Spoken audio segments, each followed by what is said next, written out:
Welcome, everyone. I'll call this meeting to order. This meeting is being live streamed and recorded and will be available on the Township YouTube page. Can I get a motion to confirm the agenda, please? Councillor Milligan, Councillor Woodcock, any discussion? All in favor? That's carried, thank you. Does anyone have a declaration of pecuniary interest in the general nature of that declaration? None noted. We do not have a public meeting, statutory public meeting this evening. No one has signed up for open forum, so we'll move on to deputations, and our first one is Rodney Hughes regarding the Ratty Road closure. Mr. Hughes, you know the routine with the microphone. Just press that silver button.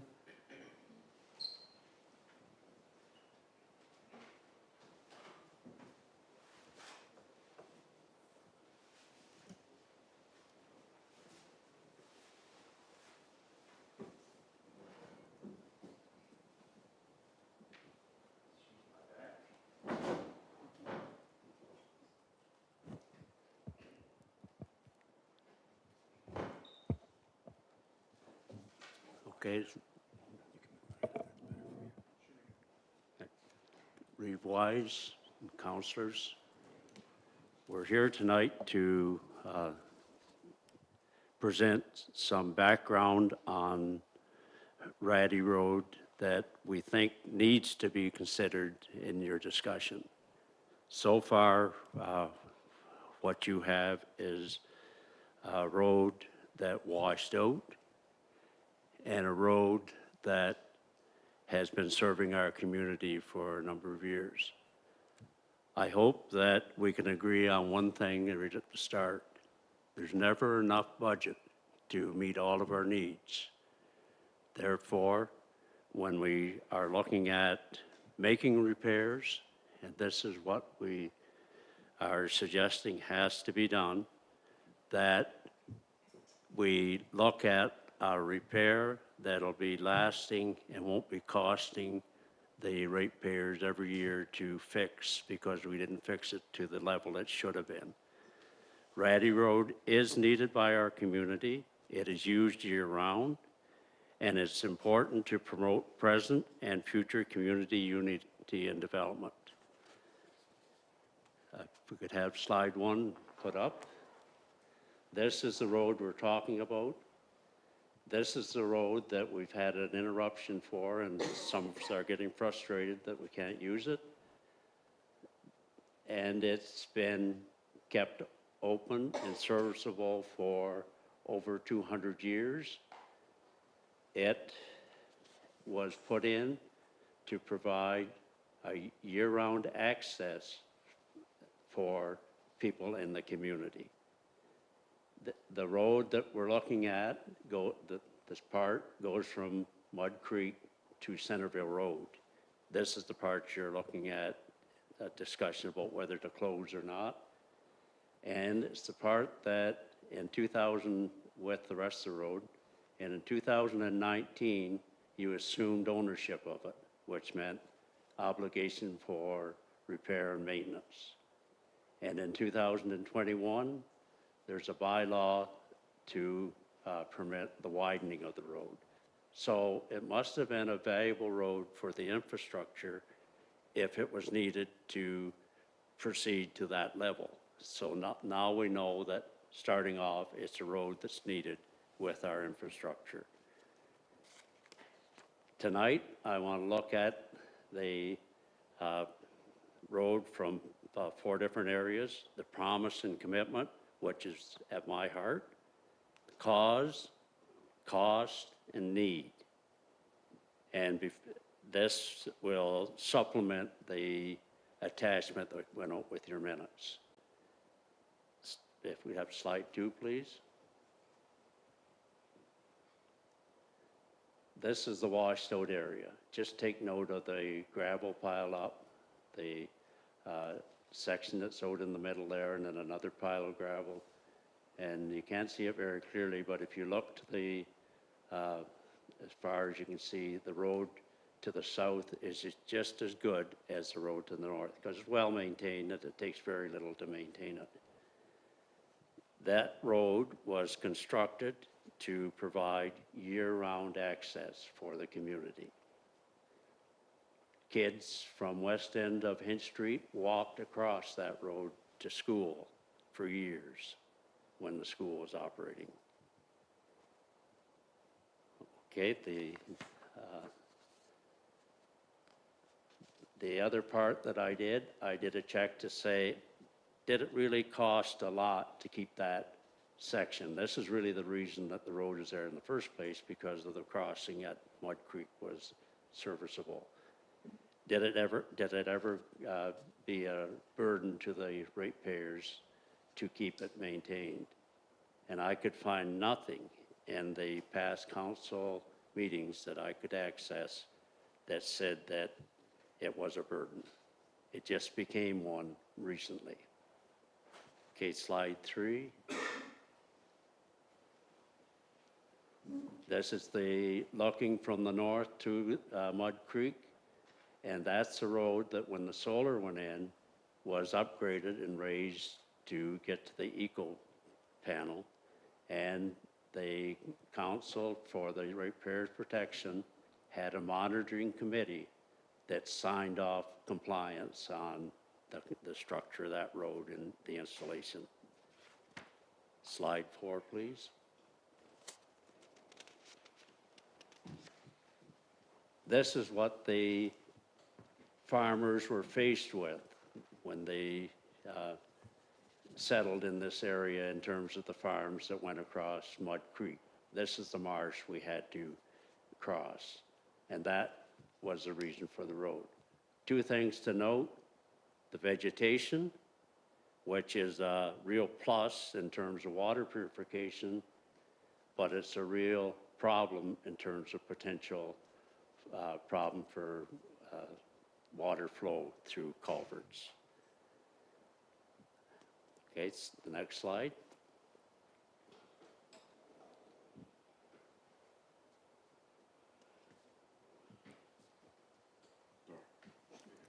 The historical background, I'm not going to read that to you. The area was surveyed in 1784 to 87 to be settled in 1792, and they ran into a problem in terms of crossing that marsh. They put in a forest road. The forest road was to provide year-round dependable access for the farms and the farms that cross Mud Creek. And they made that promise at putting in part of the road. Now, how do I know that that promise actually exists? Next slide, please. It was passed on to me from my father, whose father passed it on to him, who received it from the owner before, who received it from the owner before. And it was a word-of-mouth promise as far as I could find, and I didn't want to bring that information as valid to this group unless I checked it out to say, really, was it valid and is it still valid? So I did a little bit more research on it. At that time, as you know, a promise made was a promise kept, and a word of mouth was as good as a written document. And maybe in today's environment it might not be, so I thought a little bit of checking would do. So I was referred to artificial intelligence, and if you go to the next slide, I asked artificial intelligence, this is the question: was there any promise made to farms divided by Mud Creek in Camden Township at the time of settlement? And this is what came back. Now, you have trouble reading that, as I do from here. I'm going to have to get up and read it to you. When farmers began settling on both sides of Mud Creek in what is now called the Stone Mills area, notice this Mud Creek, Stone Mills, they were often cut off from their fields during wet periods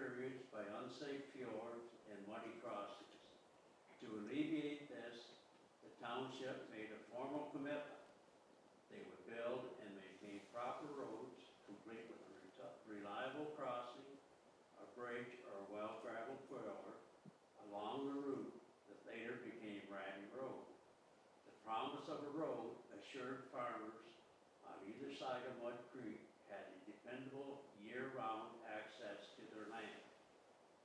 Then it goes on to say that even though they didn't find a specific dated document citing the promise, the arrangement aligns closely with the common settlement pattern of early mid-19th century Ontario.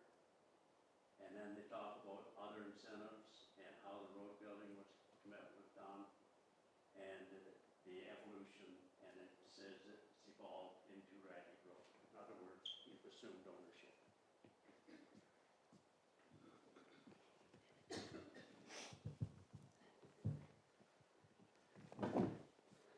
Okay, so the promise then, I'm sitting here, I've got a word of mouth.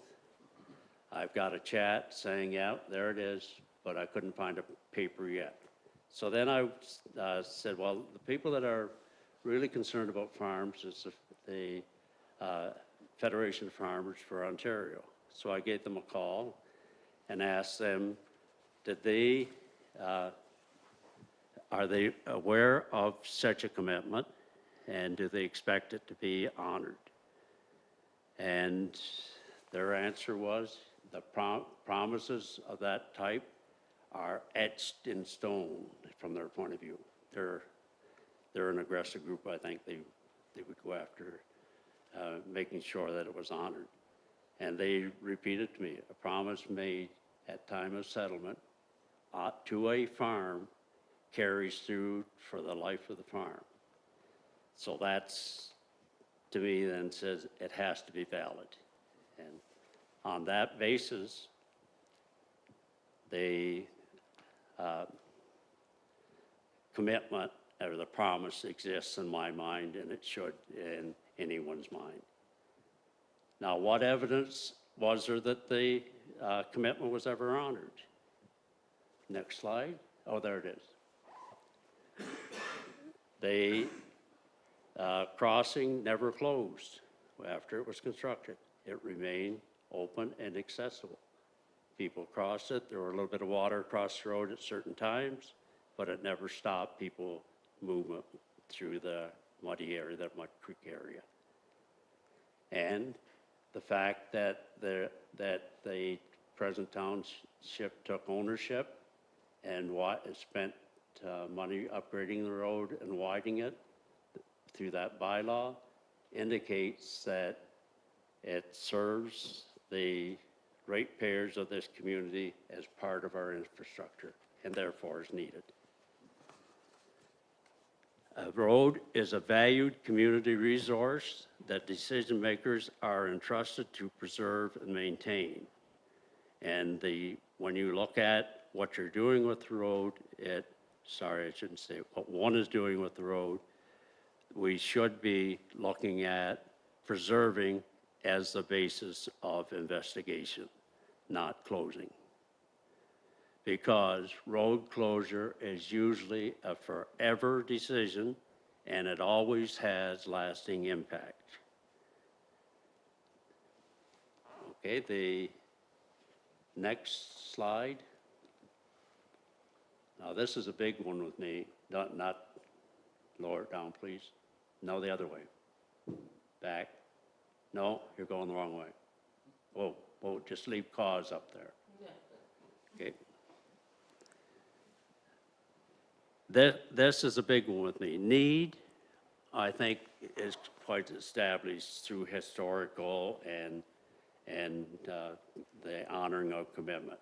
Cause, however, if you don't know the cause of something, then you can't determine whether there's funding to help solve the problem, or you can't determine what to do to alleviate the problem for the future. You have to know cause, in my mind, before you can attack the solution to a problem. And with Ratty Road, there are many causes because it's in a flooding area. You saw the marsh that was there. So it could be natural disaster, it could be animal, it could be infrastructure, it could be road abuse, it could be insured liabilities, or it could be engineering. Now, why this is where it really needed investigation. Why was there a major washout in 2025 at a crossing that never even during Hurricane Hazel in 1954 suffered such an event? And that's where I stopped and I said, maybe we need to get some other information out to help council with the decision. And having a specialist teaching qualifications and having taught applied physics dealing with fluid properties, energy, and control for a number of years, having a son that's an engineer and 3 grandsons that are engineers, I went ahead and did an analysis and consideration and came up with a conclusion. And I started with the engineer guideline for road construction. Engineers have a guideline that they must construct roads to withstand the 100-year storm rule. And they build models and they do the rainfall and that kind of thing to decide for that area what must be involved in the infrastructure of the road that's put in place. And they usually use 10 inches of rain in 24 hours as roads having to meet that condition. So where did the 10 inches of rain come from? The equivalent of the 10 inches of rain, because it had to exceed that to cause the kind of situation we saw at Mud Creek. Did it come from the snowfall? And if you go to the internet, there's a converter, the height of snow to the amount of water you get. And when you do the analysis, they ask for, was it fresh snow, dirty snow, compact snow? And the best guesstimate, and leaving a lot of range for air, the best guesstimate we would have had to have melted at least 48 inches of snow in 24 hours, or up to 100 inches of snow in 24 hours if it was compacted to reach the 10-inch storm rule. So it didn't come from melting snow, because even 2 feet didn't melt in 24 hours. Did it come from the beaver dam bust? We have a beaver dam upstream. No, it didn't come from that. We checked that out. It didn't come from that. Did it come from a natural disaster? And I have no record of it in the area, or I don't think anyone did that. Did it come from road damage or abuse? No, the road was in passable shape before. I went over it 2 days before the flooding. So that leaves infrastructure breakdown and animals, insured liability, and engineering. Now, the infrastructure breakdown, I had a report of water over the road at the gravel pit. And I said, well, if water came through at that level and went into Mud Creek, then it would raise the water on the shoreline up where my farm is. And nothing unusual happened there, so it couldn't have been dumping in. So I said that probably was not the cause. And that then brings it back to animal, insured liability, and engineering. Now, if we could see the next photo from the staff report. Okay, this one. And it's unfortunate, I expected this to be on the full screen, but I'll go up and I'll have to point to it because the pointer will not pick it up. Just observation. If you look up here, the water is not rapidly flowing. It's not a tidal wave. There's nothing that's unusual except a overflowing bucket or whatever way water gets over the edge. You look down here. Where'd it go?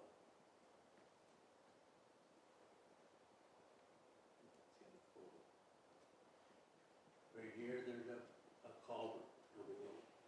Something wrong with it. Here, it's in. There's a culvert coming out. You can see the whole end of the culvert.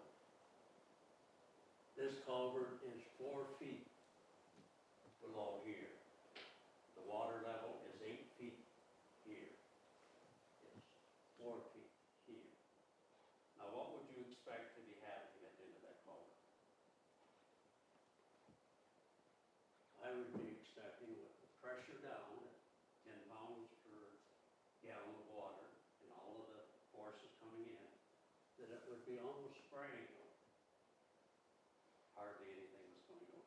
I observed that myself a few days before the water building up.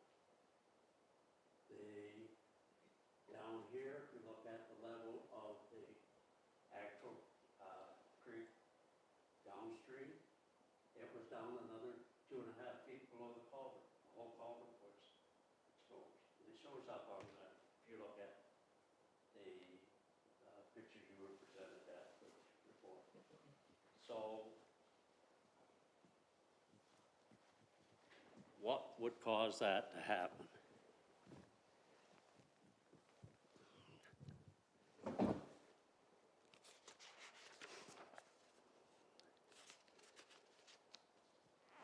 And I'm not going to spend time and do a physics lesson here, but water has mass.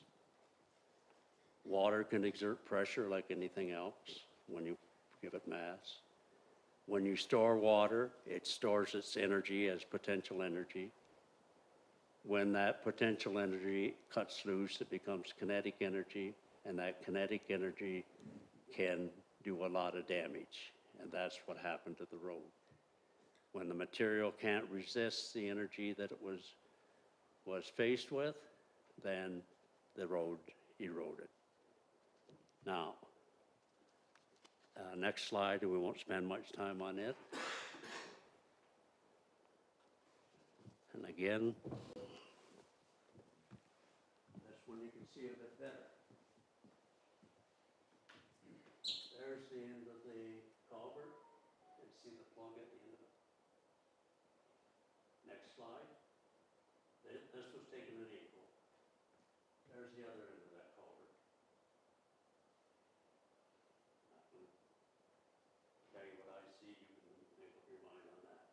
Also know that that culvert at that end is 1 foot higher than the culvert at this end.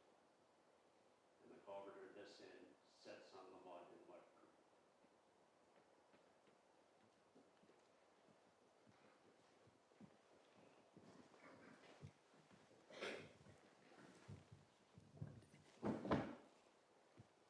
Okay, if that culvert was a garden hose and was put under twice the pressure that you have in your house at the minimum, I think you'd see a nice spray of water coming out of it. Now, there are 2 other culverts, and one more slide first before we get to there. Okay, there's that same culvert now when the creek dried out. And that's what I'm talking about. If water was coming through and it was under the pressure that the water would exert with the potential energy, what would you expect to see happen out at the end of that culvert? If you spray the garden hose on the ground, what happens to the ground ahead of the water? Well, it should be a groove. Nothing there. There are 2 other culverts north of that one, and both of them are plugged. 2 culverts floated away, and I understood they were retrieved. And a little bit of science or physics on those. If they were filled with water, they would have mass, they would be stabilized in place, and they would not tend to float away. But when I saw the image of them floating on top, they had to be full of air.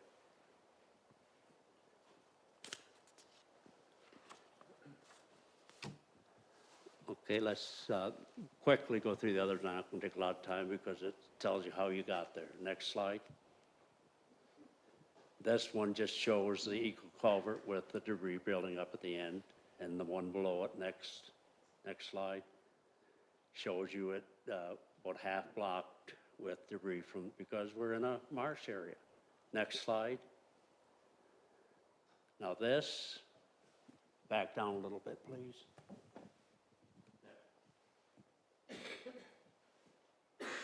This is the road bed. Still there, still solid. You can jump up and down on it, doesn't give. You step off to the side, you stick in the mud. You step off the side.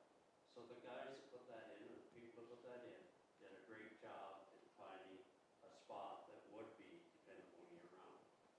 And this shows you what's happened over time. The levels of gravel built up on the road. And from here up have been recent. And when you build up, you have potential to hit here, more here, more here, more here, more and more destructive power. Now that doesn't mean that the road cannot be successful if the proper structures are put in place. And that's where the licensing comes in, and the ministry, the conservation authority has some control over what you can do. Okay, next. That's just a enlarged version of the road bed. It's solid, it's good. It's a base you can build on and not have any problem. Next. Okay, the cause.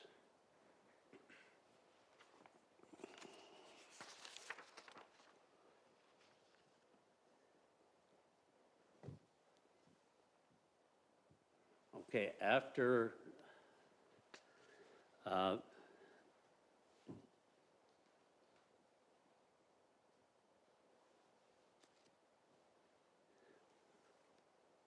see where I am. Oh, the cause, when you look at all of those images, you have to conclude, well, I shouldn't say you have to, I think anyone would conclude that an adequate flow control or construction or block culvert on a construction that was supposed to withstand the 100-year storm rule did not. Both of those causes were preventable, because it had to do with keeping the culverts clear and the construction to minimize that. Now, when the culverts were installed in 2015, licenses were obtained to cover that, and I'm sure compliance was done. But I'm sure that the breakdown took place in terms of having the manpower or womanpower and the time to keep those culverts clear, because you're in a marsh area, then there's beavers in the area. The other counties are faced with exactly the same thing, and they've come up now with a beaver grid that beavers won't build again to put over those culverts. And that would need to be looked at. Next slide, the cost. Now, the rules of the game from the Municipal Act and the Conservation Authority and everybody else that wants to charge you before you do anything say that the cost is minimal. You don't have to go through all that stuff again. You don't have to get licensed. You're licensed already for it. Your approval's already there. So it doesn't cost anything to repair except putting things back. And how you put them back then decides whether you want to put a little extra cost in it to make it preventable in the future, or whether you want to be repeating the process whenever the same plugged circumstances happen.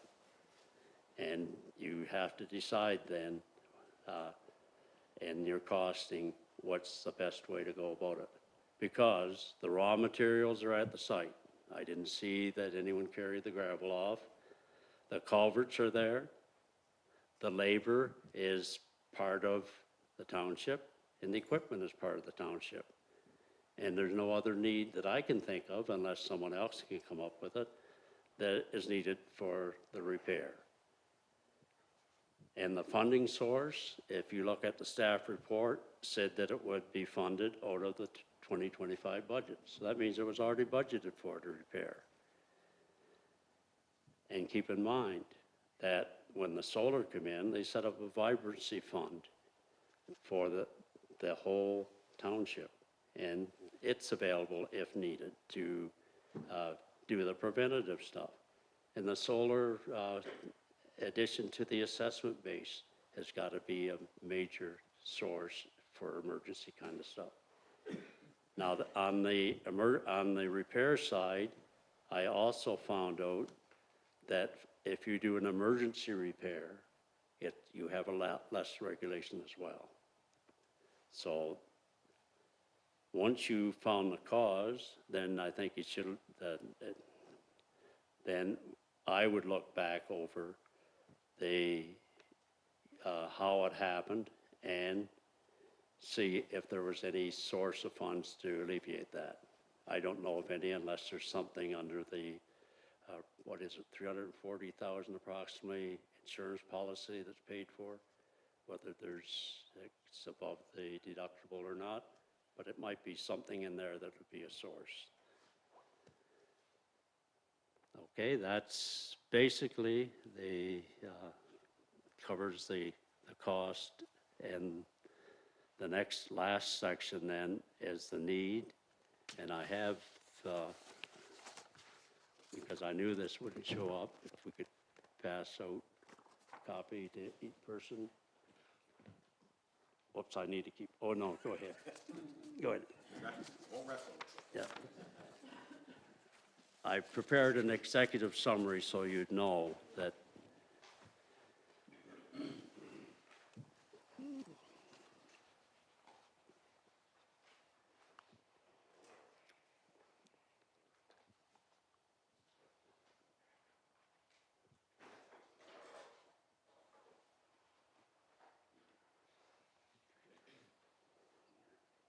and a lot of work was put into getting the information for some of this stuff too. Okay, the need, the Ratty Road is needed, it is used, it is depended upon to provide access for farms. 78 of the individuals who signed the petition that you received on May the 5th live within approximately a kilometer of the road. There is a need to continually support farmers and honor a promise made is a promise kept at the time of settlement. There is a need to save costs by repairing the road now when it's most cost effective and least regulatory. To control costs now than to replace or pass it along for future ratepayers. And bear in mind, the road was designed to provide dependable year-round access for over 225 years with minimal costs and no major washouts during seasonal flooding or even during Hurricane Hazel in October 1954. And one of the areas that that faces councils probably every meeting, the need to protect the ratepayers' investment.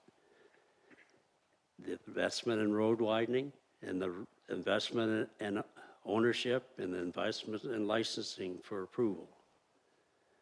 And our community would tell you there is a strong link between Hinch Road and Centreville Road, and we need to maintain that to promote future growth and development. I don't have too many years left to use it, but I think of the young people every day of growing up in this community.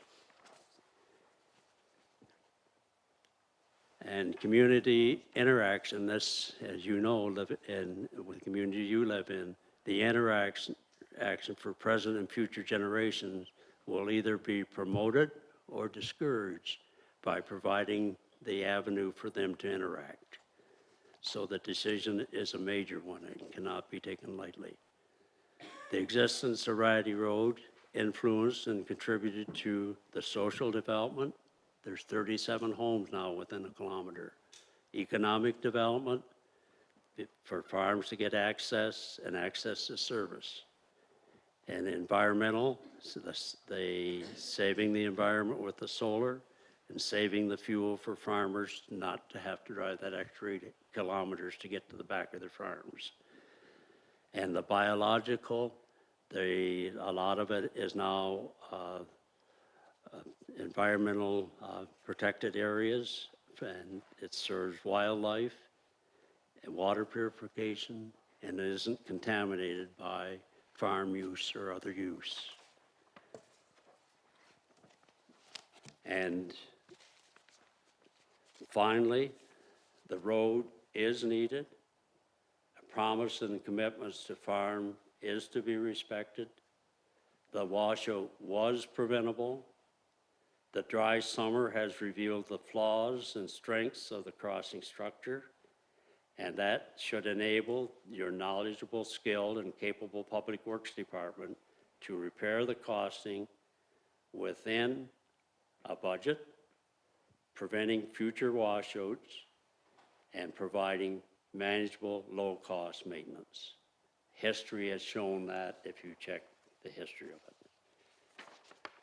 And I'm not 100% sure, but to help you with the people that want Ratty Road repair and they use it, please stand up.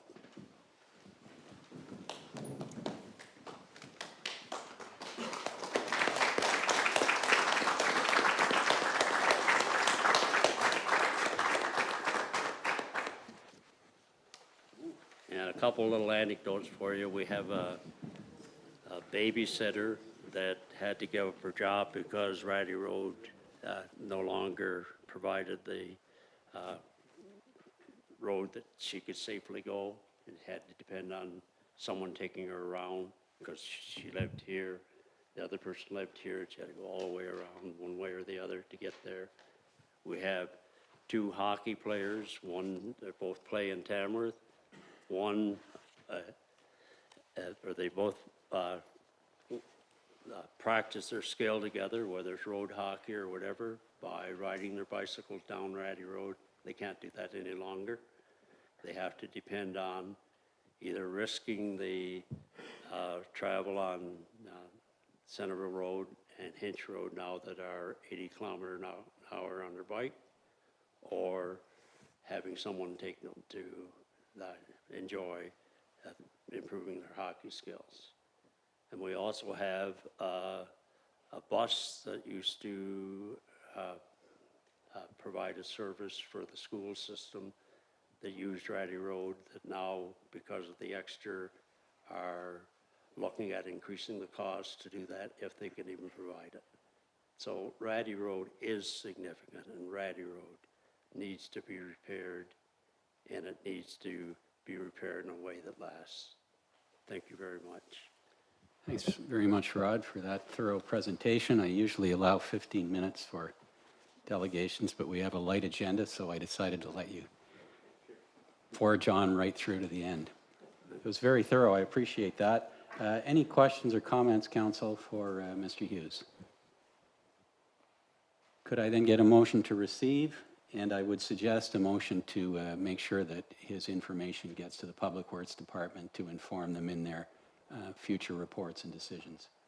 Councillor Milligan is making that motion. A seconder, please. Councillor Woodcock, any discussion? All in favor? That's carried. Thanks very much, Rod. Thank you. And we have a second delegation this evening from Bev Trackey. Bev was to have been at our previous meeting, but for personal reasons could not make it, but she must be determined because she's come again. Yeah, anyone who doesn't wish to stay, feel free to leave. We'll just wait till the room clears, Bev.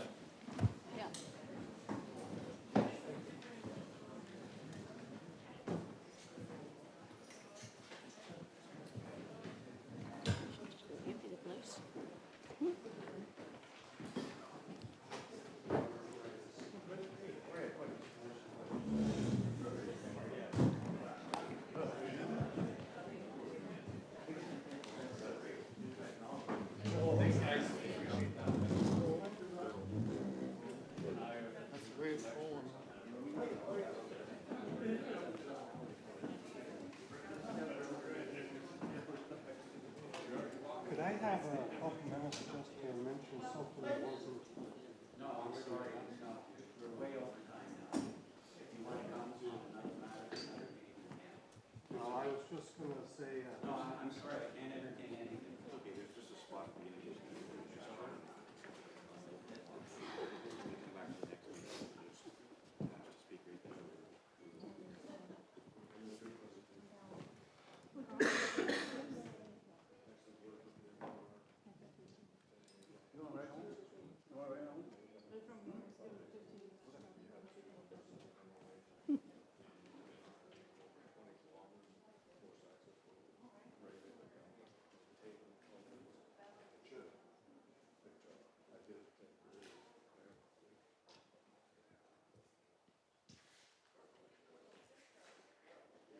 Okay, Bev, the floor is yours. Okay.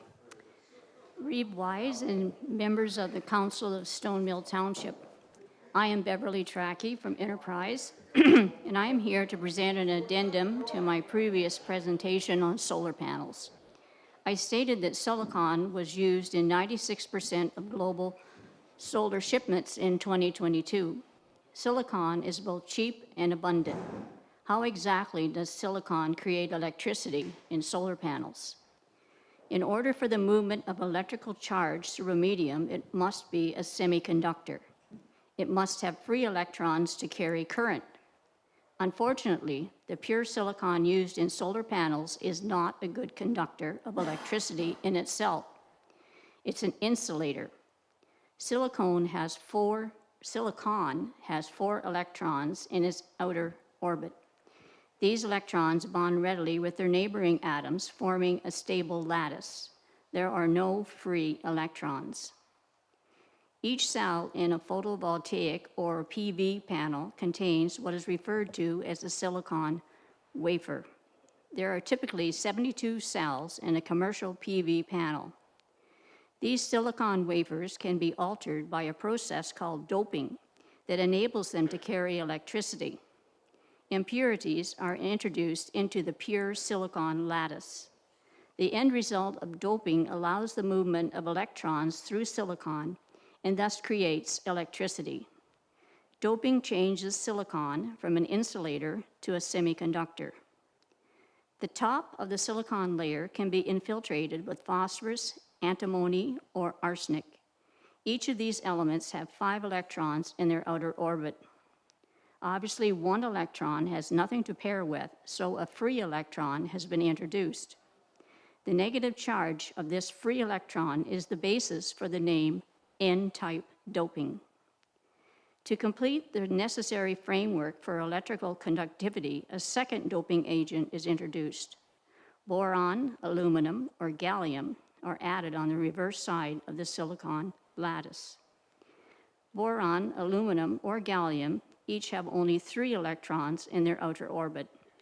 Thus, when introduced to silicon, one electron has no partner in the silicon lattice to pair with. This leaves what is classed as a hole in the lattice. It is a positively charged hole because the structure is lacking a negative electron. This type of doping is referred to as p-type doping.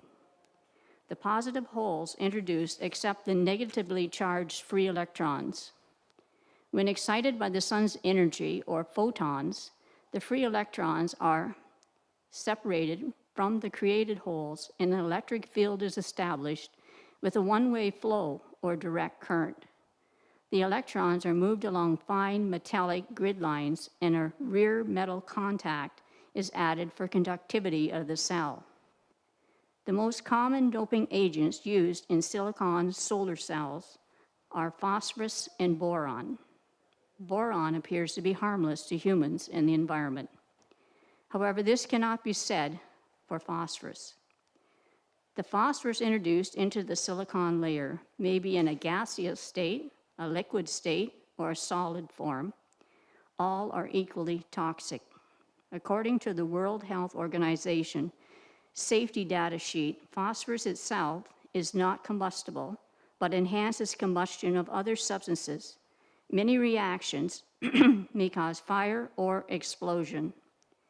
Inhaling the toxic fumes given off by a fire involving this substance results in a sore throat, a cough, and a burning sensation.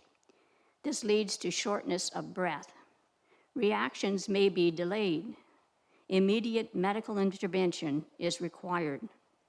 When the exposed organ is the skin, one can expect pain, blisters, and burns. When the eyes are involved, there will be pain, redness, and severe, deep burns. Education is of paramount importance when dealing with this chemical for the firefighter. According to fireengineering.com, during a fire, once the frame of the solar panel degrades, hazardous chemicals are released, putting firefighters, animals, and the environment at risk. The doping of silicon panels is not even alluded to in the list of materials in silicon solar panels. The wafer is encapsulated on both sides most often by a type of plastic called ethylene vinyl acetate. This provides water resistance for the energy-producing element within the panel. What should we know about the encapsulant EVA? Unfortunately, EVA degrades after prolonged exposure to ultraviolet radiation. It tends to yellow over time, thus reducing the panel's efficiency in the production of electricity.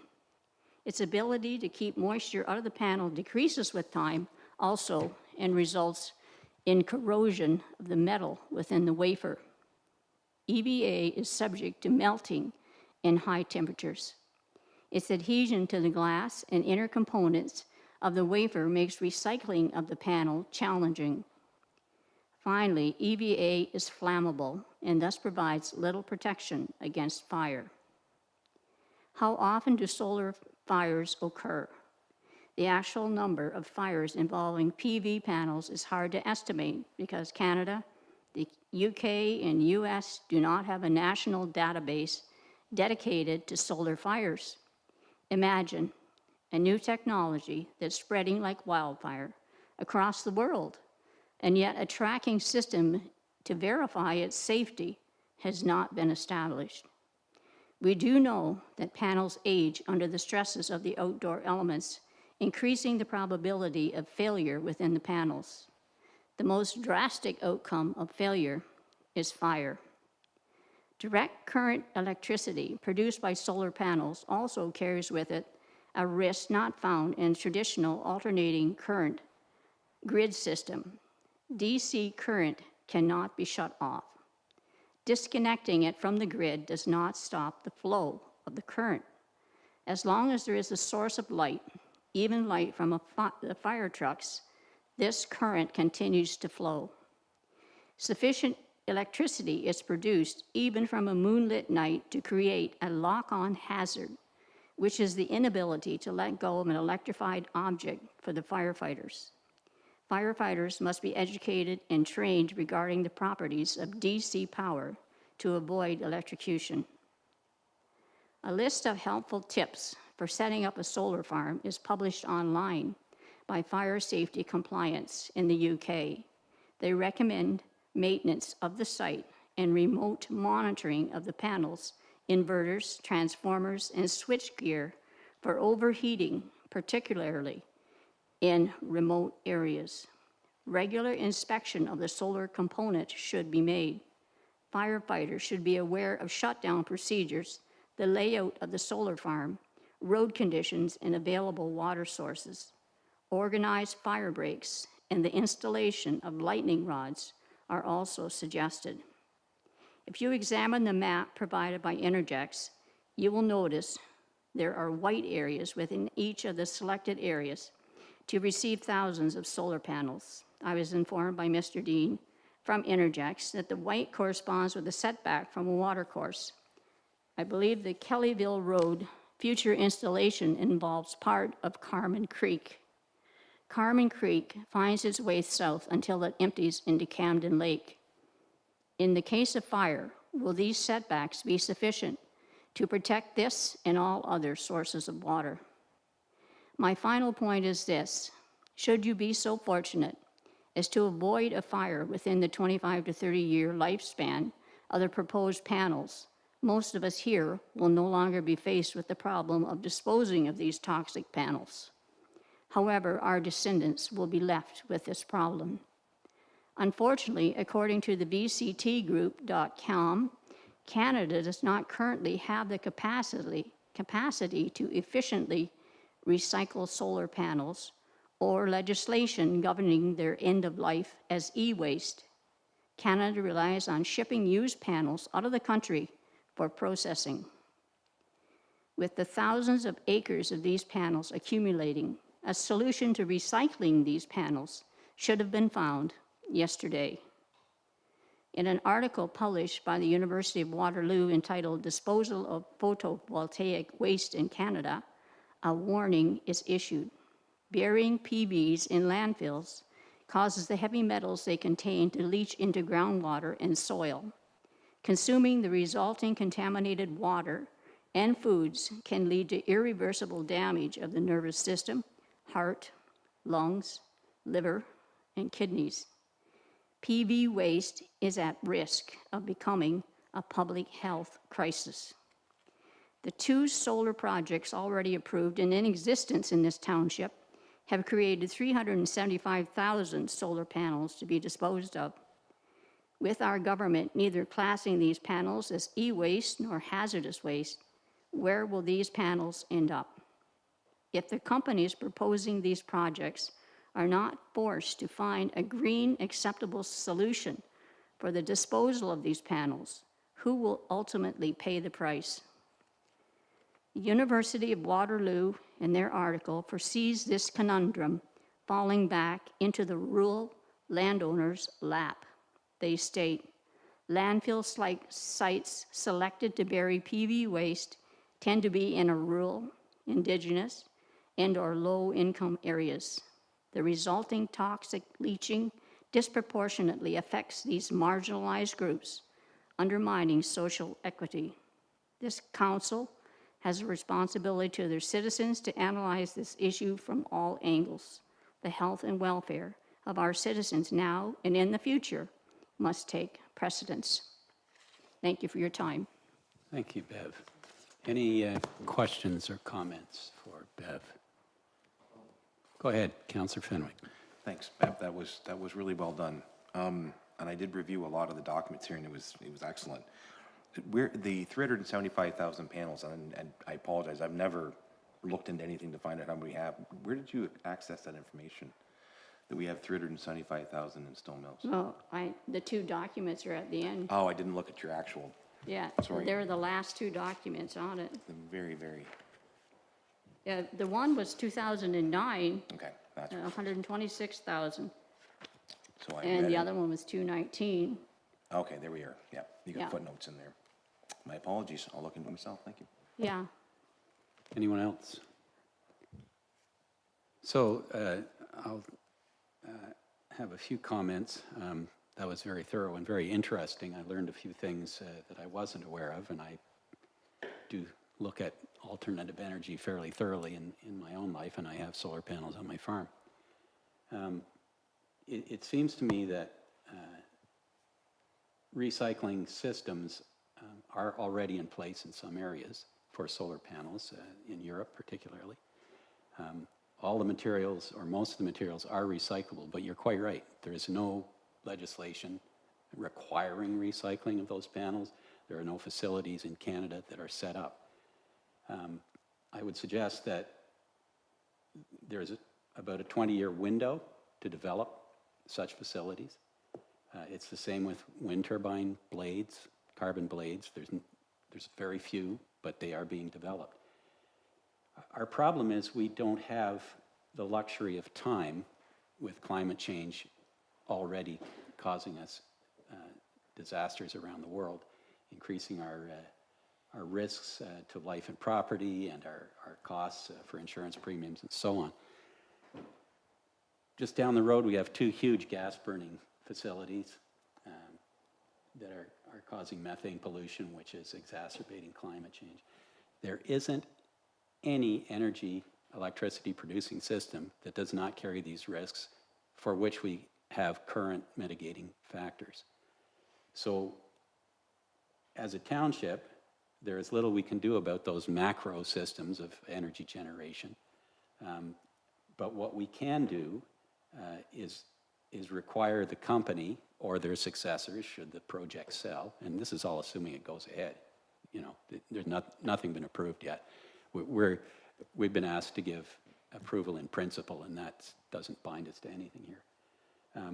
Those companies, if this company has an agreement with the township, it has to include a section on end of life. The Blue Earth project down the road, we have a community vibrancy agreement in which, at the end of the life of those panels, the company is responsible for them. It does not fall back on the township. That doesn't mean that in the event of some economic disaster that we won't be left holding the bag. That's a risk that you take with any project. It seems to me, though, that we have to develop these alternative energy systems, or climate change is going to have a lot more risks than some components of solar panels. Nuclear, same problem. You mentioned, and it's quite true, that the problem of nuclear waste falls back usually on rural and indigenous communities. Nobody's been asked to take responsibility for nuclear waste yet. I shouldn't say they haven't been asked. They've been asked, and everyone said no.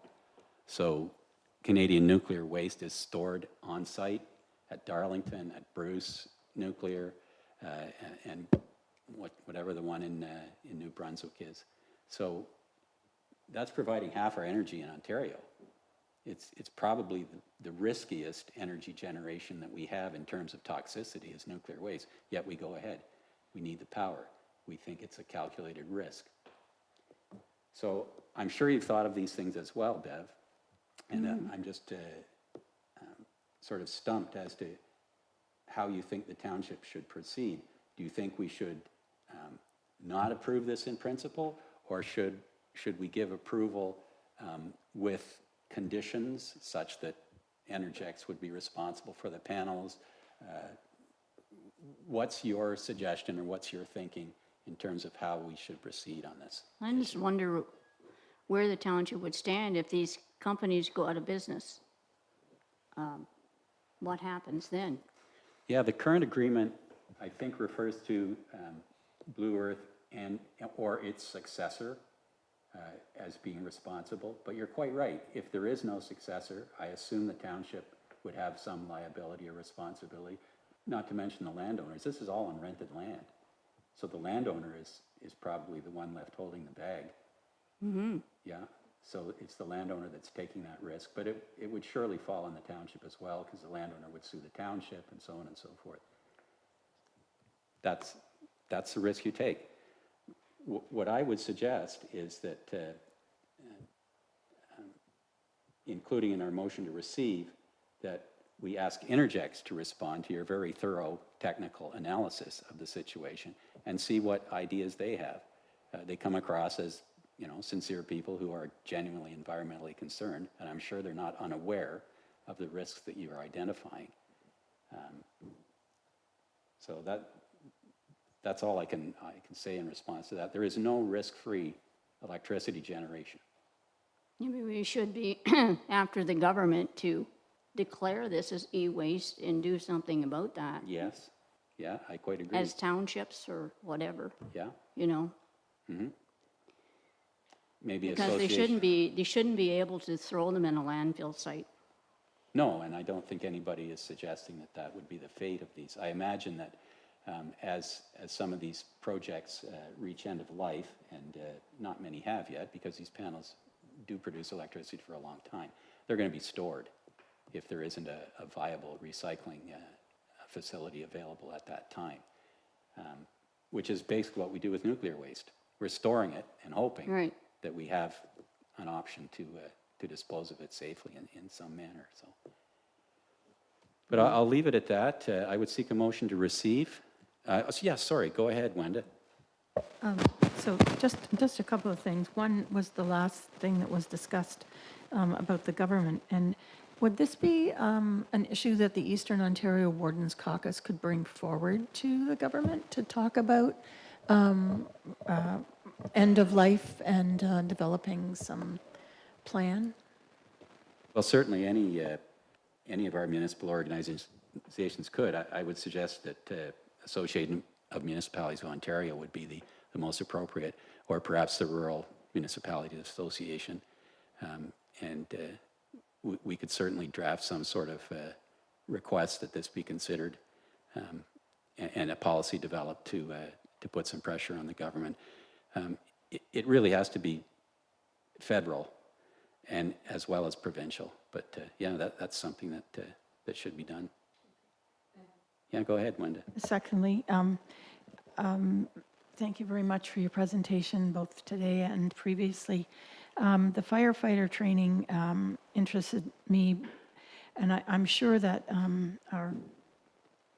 he's gone. I'm sure that our chief of our fire chief is aware of that, but I'd be very interested to hear going forward if they have some specific training for the DC power to avoid electrocution. That was an interesting comment that you made, and I'd read it in your previous report as well. But it would be nice to know that our firefighters are protected by having the appropriate training for that occurrence. Yes, indeed. And in fact, firefighters just spent a whole weekend on studying hazardous materials training. I don't know if solar panel contaminants were discussed, but yeah, it's something that the fire department has to consider, and their association provincially has to consider, and yeah, there's still lots of questions. Could I get a moment? Yeah, go ahead, Doug. Question, we were talking there about what could we do with the end-of-life material. We could move a resolution and circulate that. That would start the process of sending it to the federal government, to AMO, to Roma, and to Eastern Ontario wardens, different municipalities, and leastways get a process started that might require some, or gain some energy, you know, and get some support from other places. Yeah, absolutely. Yeah, we could do So that. let's deal with these ideas in sequence. First of all, can I get a motion to receive Bev Tracky's report, please? Councillor Woodcock, Councillor Milligan, all in favor? That's carried. Could I get a motion to the effect of what you were suggesting, Wenda, to contact AMO and other organizations such as rural municipalities and the Eastern Ontario Wardens Caucus to, well, whatever you think, to address the issues of end-of-life solar panel recycling and firefighter hazard and training, however you want to express it. Okay. And Doug would second that? Reeve-wise, through you, may I suggest that this information be, that this be delegated to staff to bring a report back to council to identify what's already out in place and if there's other municipalities advocating for the recycling. I just don't want to send out a letter and then communications have already been circulated on this matter, so that there could be information out there that we're just not aware of at this time. So if I may suggest that council ask staff to bring a report back on some of the points that Ms. Chalky brought up, and we can address it in a staff report. That might be helpful for council. Is that satisfactory, the mover and seconder? Sure, that's the right way to go. Thank you, Brandy. Any further discussion? All in favor? That's carried. Thanks, Beth. Thank you. Okay, that brings us to section 8, items for consideration. The 8.1 is 2025 uncollectible taxes under section 232, section 354 of the Municipal Act. And the recommended motion is that the report entitled 2025 uncollectible taxes be received for information, and that taxes totaling $11,924.27 as set out in this report, which the township's portion is $4,252.50 be written off pursuant to the provisions of section 354 of the Act.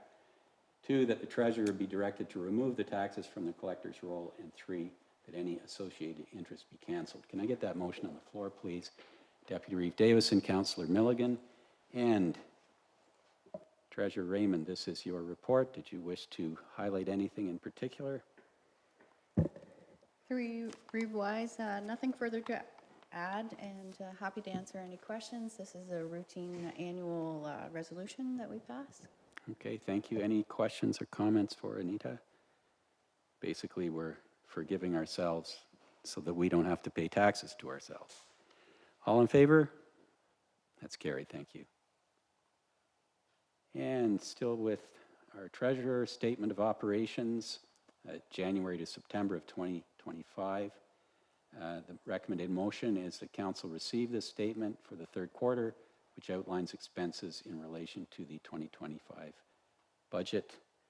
Anything to add to this one, Treasurer Raymond? Through you, Reeve-wise, nothing new to add. Just a comment that the third The fourth quarter normally accumulates a lot of the capital projects and the transfers from reserves and stuff to account for it. So it's a little light, if it looks like, compared to the end of the year. Yeah, I noticed that transfers from our own funds really haven't happened yet.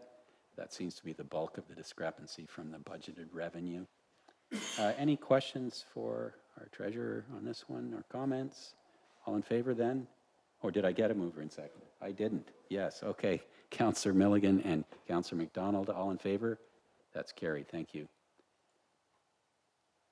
And this is in, next one is our municipal facility and asset naming policy. The recommendation is that the report be received and that a bylaw to adopt a municipal facility and asset naming policy be enacted and passed, and further that staff be directed to contact Liz Curran regarding her request to rename the Tamworth Medical Center to the Cowan McFadden Medical Center, to advise her of the facility and asset naming policy, and to work with Ms. Curran through the application process. Can I get that on the floor, please? Councillor Land and Deputy Reeve Davison.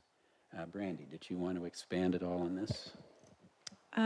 Happy to answer any questions if there is about the policy. This was directed to staff to create this policy based on a delegation that was received. So just putting it forward for council consideration. Thank you. Any comments or questions on this one? All in favor then? That's carried. Thank you. And our consent agenda is next. Is there anything anyone wanted to pull from the consent agenda? Councillor Fenwick? Not necessarily poll, but a comment on 9.3. Okay, yeah, that's being pulled for your comment. Anything else? In that case, can I get a mover and seconder for the balance of the consent agenda, please? Councillor Land, Councillor McDonald, all in favor? That's carried. So, Councillor Fenwick, 9.3. What was your comment? Pretty straightforward. I'd like to welcome Terry Ann to the team here at the Township. And that's all there is to it. It's great to have somebody up front, the face of the Township. I echo that sentiment. Do you need a mover and seconder for that? I assume you're moving that then, Rob? I am. Okay, and a seconder, please. Councillor Woodcock, all in favor? That's carried. Thank you. And that brings us, after all the consent stuff, to notice of motion or direct motion. Does anyone have a notice of motion? Does anyone, yes, Councillor Lalande.